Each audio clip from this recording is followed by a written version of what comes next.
இதை மற்றொரு தொழிலாக அவர் கருதவில்லை என்பதை குறிப்பிடுகிறார். அதே போன்று அரசியல் என்பது ஒரு புனிதமான மக்கள் பணி. அரசியலின் உயரம் மட்டுமல்லாது அதனுடைய நீள அகலத்தையும் அவர் அறிந்து கொள்ள பல முன்னோர்கள், இதற்கு முன்பாக அரசியலில் இருந்த பல முன்னோர்களிடமிருந்து பாடங்களை படித்திருப்பதாகவும் அவர் தெரிவித்திருக்கிறார். அதற்கு சார் ஒரு ஐடியா. என்னையா, இவனை மட்டும் கர்நாடகத்துக்கு அனுப்பிச்சோன்னு வச்சுக்கோங்க, காவேரிய கையோட அள்ளிக்கிட்டு தமிழ்நாட்டுக்கு கொண்டாந்துருவா சார். இவன் ஒரு கில்லி சார் அவர் தெரிவித்திருக்கிறார்.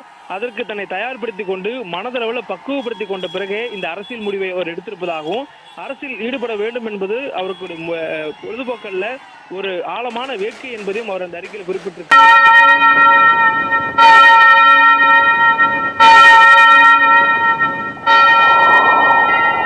என்பதையும் அவர் அந்த அறிக்கையில் குறிப்பிட்டிருக்கிறார்.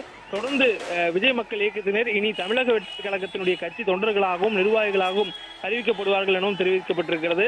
தொடர்ந்து ஏற்கனவே பொதுக்குழு